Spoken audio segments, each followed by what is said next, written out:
দুটো দুর্দান্ত খবর দেব। দুবাইয়ের বুকে ভারতীয় এক শিক্ষিকা 8.5 কোটি টাকার পুরস্কার পেলেন শিক্ষকতায় নজির স্থাপন করার জন্যে। আরও কিছুটা দূরে দ্বিতীয় খবরটা, আমেরিকার বুকে একটা দুর্দান্ত ঘটনা ঘটে গেছে। এই মার্চ মাসেই একটা বিল পাস হয়েছে যে বিদেশি শিক্ষক আমেরিকার বুকে এসে পড়াবেন এবং তার জন্য যে ভিসা বাবদ 85 লক্ষ টাকা দিতে হতো সেটা আমেরিকা সরকার সম্পূর্ণ মুকুব করে দেবে। তাহলে ভাবুন, বিদেশের বুকে একজন শিক্ষক কতটা সমাদৃত হচ্ছেন, পুরস্কৃত হচ্ছেন, কোটি কোটি টাকা খরচ করছে, অথচ দেশের বুকে সেই শিক্ষক সমাজ কতটা অবহেলিত। আজকে সেটা নিয়েই একটু ভিন্নধর্মী এপিসোড করতে চলেছি। আপনাদের সকলকে স্বাগত। আশা করি প্রত্যেকেই ভালো আছেন। তাহলে চলুন, ঘটনাটা কী ঘটেছে গত ফেব্রুয়ারি এবং মার্চ মাসে সেটা একবার দেখে নিই। একদিকে ভারতীয় শিক্ষক বিদেশে পুরস্কৃত হচ্ছেন, অথচ ঠিক তার উল্টো দিকে ভারতবর্ষের বুকে লক্ষ লক্ষ শিক্ষক পদ কিন্তু ফাঁকা রয়েছে। আর এই অদ্ভুত প্যারাডক্সটা চলুন আজ ভাঙি। মুম্বাইয়ের ধারাবি বস্তি, সংবাদ শিরোনামে উঠে আসা একটি বিখ্যাত জায়গা। সংকীর্ণ গলি, ভাঙা বাড়ি, অত্যন্ত নোংরা সেখানকার পরিবেশ। সেই বাড়ির ভগ্নপ্রায় দেওয়ালগুলো দেখে এক শিক্ষিকা বললেন, এই দেওয়ালগুলো যদি বাচ্চাদের পড়াতো। আর সেই প্রশ্ন থেকেই জন্ম নিল লিভিং ওয়ালস লার্নিং। তারপর 24টা বছর কেটে গেল, মাত্র 30 জন শিশু দিয়ে শুরু, আর আজ 800-র ওপর শিক্ষাকেন্দ্র গোটা ভারতবর্ষ জুড়ে। 10 লক্ষের বেশি শিশু এই প্রাতিষ্ঠানিক শিক্ষার আওতায় তিনি নিয়ে এসেছেন। 600-র বেশি শিক্ষক এবং স্বেচ্ছাসেবীদের তিনি কিন্তু প্রতিনিয়ত প্রশিক্ষিত করছেন। তার এই প্রজেক্টে শিশুরা যেদিন থেকে জয়েন করেছে সেদিন থেকে স্কুল ড্রপ আউটের পরিমাণ 50% কমে গেছে। আরও শুনলে অবাক হবেন, তিনি প্রায় 2.25 লক্ষ বাড়ির সংস্কার করেছেন, কারণ তিনি মনে করেন ভাঙা বাড়িতে শুয়ে কিন্তু স্বপ্ন দেখা যায় না। তার নাম রুবেল নেগি। জম্মু কাশ্মীরে জন্ম, পরবর্তীতে মুম্বাইয়ে এসে তার কর্মযজ্ঞ শুরু করেছেন। আসুন এবার ছোট্ট করে জেনে নিই লিভিং ওয়ালস অফ লার্নিং বিষয়টা কি। এই রুবেলের ধারণাটা কিন্তু অদ্ভুত। তিনি মনে করেন যে দেওয়ালটা নোংরা আবর্জনায় ভরে থাকতো, সেই দেওয়ালটা যদি শিল্পীর শিল্পকলায় ভরে যায়, বিজ্ঞানের নতুন নতুন ধারণা দেয়, সমাজ সচেতনতা গড়ে তোলে, তাহলে ক্ষতিটা কি? আর এমন চিন্তাধারা থেকেই মুম্বাইয়ের এই ধারাবি বস্তির বিভিন্ন দেওয়ালে মিউরাল আঁকা শুরু হলো। আর সেই রকম দেওয়ালের যে চিত্রগুলো, সেখান থেকেই জন্ম নিল লিভিং ওয়ালস অফ লার্নিং, একটা ওপেন এয়ার ক্লাসরুমের একটা কনসেপ্ট। রুবেল নেগির একটা বক্তব্য খুব ভালো লাগলো। তিনি বলছেন যে শিল্প হলো একটা সেতু যা মানুষের মধ্যে ব্যবধান ঘুচিয়ে দেয়। এটা বস্তির শিশু আর বিশ্বের মধ্যে দূরত্ব একদম কমিয়ে দেয়। আর এরই ফলস্বরূপ গত 5ই ফেব্রুয়ারি দুবাইয়ের ওয়ার্ল্ড গভর্নমেন্ট সামিটে দুবাইয়ের প্রিন্স শেখ হামাদান তার হাতে তুলে দিলেন $10 লক্ষ, যার ভারতীয় মুদ্রায় মূল্য হয় 8.5 কোটি টাকা, যেটাকে বলা হচ্ছে গ্লোবাল টিচার প্রাইজ। এটা অনেকেই কিন্তু টিচিং প্রফেশনে একটা নোবেল প্রাইজের সাথে তুলনা করেন। 10 বছরে প্রথমবার তিনি এই পুরস্কারটা পেলেন এবং ভারতীয় হিসেবে কিন্তু এটা অত্যন্ত গর্বের। তবে আরেকটা বিষয় বলে রাখি, এই যে 8.5 কোটি টাকা তিনি পেলেন না, এটা কিন্তু তিনি নিজে নেননি ব্যক্তিগতভাবে। তিনি পুরস্কার পাওয়ার পরেই ঘোষণা করেন এই 8.5 কোটি টাকা দিয়ে শিশুদের ভোকেশনাল ট্রেনিংয়ের কিন্তু তিনি ব্যবস্থা করবেন।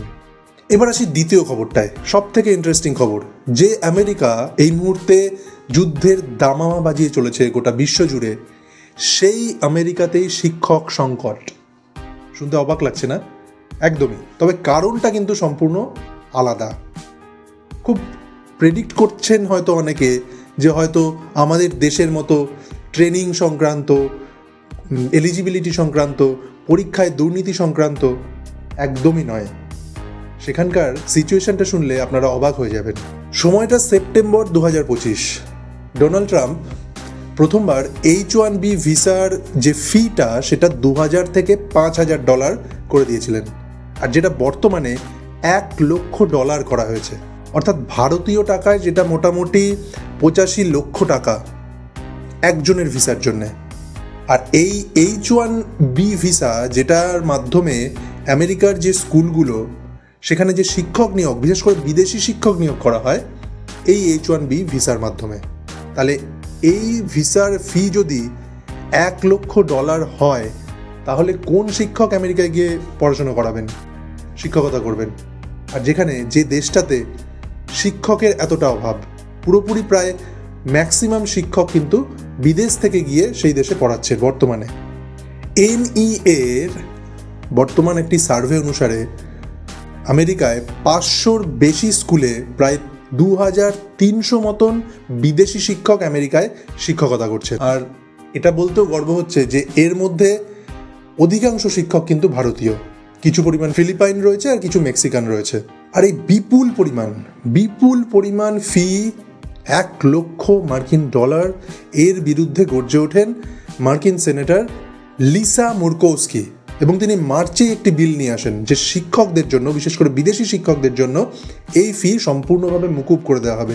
এবং এই ফিটা মুকুব মানে এটা কিন্তু মার্কিন সরকার ভর্তুকি হিসেবে দেবে, অর্থাৎ সরকার তাদের এই $1,00,000, যা ভারতীয় মুদ্রায় প্রায় 85 থেকে 90 লক্ষ টাকার মধ্যে ঘোরাফেরা করছে, এই টাকাটা সম্পূর্ণভাবে মার্কিন সরকার বহন করবে। তাহলে ভাবুন একজন শিক্ষকের ভ্যালু কি পরিমাণ দেওয়া হচ্ছে বিদেশের মাটিতে। তবে আমেরিকার বুকে শিক্ষক সংখ্যা কম হওয়ার বেশ কিছু কারণও রয়েছে। অন্যান্য প্রফেশনের থেকে আমেরিকায় শিক্ষকের বেতন কিন্তু কিছুটা কম সেখানকার কস্ট অফ লিভিং এর তুলনায়। যদি দেখা যায় মোটামুটি একজন শিক্ষকের বার্ষিক বেতন $58,000, যেটা অন্যান্য ফিনান্স বা টেক সেক্টরের যে সমস্ত কর্মচারীরা রয়েছেন তাদের তুলনায় অনেকটাই কম, যার ফলে শিক্ষকতার পেশায় আসতে কিন্তু সেই দেশের যে মানুষজন তারা কম আগ্রহ দেখান, যার ফলে প্রতিভাবান যে সমস্ত ইয়াং জেনারেশন তারা কিন্তু অন্য প্রফেশনে চলে যাচ্ছে। আর কোভিডের পর তো ব্যাপক পরিমাণে দেখা গেছে যে শিক্ষকতার পেশা ছেড়ে দিয়ে অন্য প্রফেশনে চলে যাওয়া, এবং গ্রামীণ এলাকাগুলোয় শিক্ষকের শূন্যতা এতটাই দেখা দিয়েছে যে সেখানকার যে গভর্নর তারা বলছেন যে প্রায় 75% বিদেশি শিক্ষকের ওপর নির্ভরশীল সেই স্কুলগুলো। আর যদি সেই শিক্ষকরা তাদের কাজ ছেড়ে দিয়ে চলে যান বা তাদের এই পরিমাণ ফি ভরতে হয় ভিসার জন্যে, তাহলে একটা সময় সেই স্কুলগুলো শূন্য হয়ে যাবে। আর ঠিক সেই জায়গা থেকেই এই ফি মুকুবের বিলটা আনা হয় মার্কিন মুলুকে। এবার চলে আসে আমাদের নিজেদের দেশে একটা অদ্ভুত প্যারাডক্স। সংসদে সরকারের দেওয়া তথ্য অনুযায়ী এই দেশে প্রাথমিক উচ্চ প্রাথমিক মিলে মোট প্রায় 10 লক্ষ শিক্ষক পদ ফাঁকা পড়ে রয়েছে, এবং এই যে শূন্য পদ তার 69% কিন্তু সম্পূর্ণ গ্রামীণ এলাকায়, রুরাল এরিয়ায়। কিন্তু এখানে তো একটা প্রশ্ন ওঠে যে এই শিক্ষক পদ পূরণ করার মতো কি যোগ্য প্রার্থী নেই? আচ্ছা একটু ভাবুন তো, কি পরিমাণ যোগ্য ডিএড, বিএড, টেট উত্তীর্ণ প্রার্থী গোটা ভারতবর্ষের বুকে বসে আছেন, তারা শিক্ষকতার পেশার জন্য প্রতিটি মুহূর্তে খেটে চলেছেন, প্রস্তুতি নিয়ে চলেছেন। এই জায়গায় এসে একটা বিষয়ে সত্যি ভাবলে অবাক লাগে, কিন্তু কিছুটা হতাশাও তৈরি হয় যে যে শিক্ষক বিদেশের মাটিতে দাঁড়িয়ে স্বীকৃতি পাচ্ছেন, যে আমেরিকার বুকে বলা হয় সব থেকে উন্নত দেশ, সেই আমেরিকার বুকে বিদেশি শিক্ষকের পরিমাণ বেশি, তারা সম্পূর্ণ ফি মুকুব করছে ভিসার, সেই শিক্ষক এই দেশে দাঁড়িয়ে, ভারতবর্ষের বুকে দাঁড়িয়ে অবহেলিত। তবে এখানেই রুবেল নেগি কিন্তু একটা গভীর শিক্ষা দিচ্ছে আমাদের। তিনি কিন্তু সরকারি দাক্ষিণ্য বা সরকারি অনুমতির জন্য চুপচাপ বসে থাকেননি, তার কাজ কিন্তু চুপচাপ চালিয়ে গেছেন। তিনি একটা তুলি তুলে ধরেছেন, একটা দেওয়াল বেছে নিয়েছেন, সেখানেই নানান রঙের স্বপ্ন একটার পর একটা ফুটিয়ে তুলেছেন। কারণ আদতে তো তিনি একজন শিক্ষক এবং একজন শিল্পী।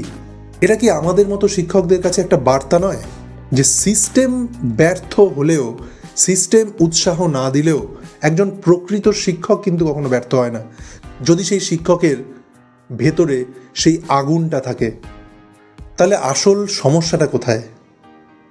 আসল সমস্যা কিন্তু ভারতবর্ষের বুকে যোগ্য শিক্ষকের অভাবের জন্য নয়, রাষ্ট্রের দায়িত্ববোধের অভাব এবং অবশ্যই শিক্ষকদের প্রতি দায়িত্ববোধ। আমেরিকা বুঝেছে যে শিক্ষক না থাকলে জাতির মেরুদণ্ড ভেঙে যেতে পারে। এমনকি দুবাইয়ের মাটিতে দাঁড়িয়ে একজন যোগ্য শিক্ষক ভারতবর্ষ থেকে উঠে আসছেন, তাকে এই বিপুল অঙ্কের প্রাইজ দিয়ে পুরস্কৃত করা হচ্ছে। এটা কিন্তু সত্যিই আমাদের কাছে একটা ভাবার বিষয়। এই প্রশ্নটা থাকলো যারা নীতি নির্ধারণকারী তাদের জন্যে, যে প্রশিক্ষিত শিক্ষক পদপ্রার্থী একজন ঘরে বসে আছেন মানে আগামী দিনের ভবিষ্যৎটাও কিন্তু আটকে রয়েছে ঘরের চার দেওয়ালের মাঝখানে। তাই আমরা সরকারি চাকরির প্রস্তুতি নিই ঠিকই, অপেক্ষা করি কবে একটা নোটিফিকেশান বেরোবে, কবে আমরা পরীক্ষায় বসবো, চাকরির ইন্টারভিউ হবে। কিন্তু এই রুবেল নাগি কিন্তু একটা আমাদের মারাত্মক শিক্ষা দিচ্ছে। তিনি কিন্তু কোনো সরকারি শিক্ষক নন, তিনি কোনো সরকারি চাকরির অপেক্ষাও করেননি। একটা বস্তির দেওয়াল থেকে তিনি নিজেকে নিয়ে গেছেন বিশ্বের দরবারে। তাই একজন প্রকৃত শিক্ষক কিন্তু কোনো সুযোগের অপেক্ষায় থাকেন না। তিনি তার সমস্ত দক্ষতা, সমস্ত শক্তি দিয়ে একটা নিষ্প্রাণ ভগ্নপ্রায় দেওয়ালকেও কিন্তু ক্লাসরুম বানিয়ে ফেলতে পারেন। কি মনে করেন আপনারা? অবশ্যই কমেন্টে জানান। আর যদি এই ভিডিওটা আপনাদের মনের মধ্যে অনুপ্রেরণা জুগিয়ে থাকে, বড় হওয়ার ইচ্ছেটাকে আরও বেশি জাগিয়ে তুলতে পারে, তাহলে অবশ্যই সেটা কমেন্টে জানান। বন্ধুরা, দেখা হচ্ছে পরবর্তী ভিডিওতে। আপনারা প্রত্যেকে ভালো থাকুন। ধন্যবাদ।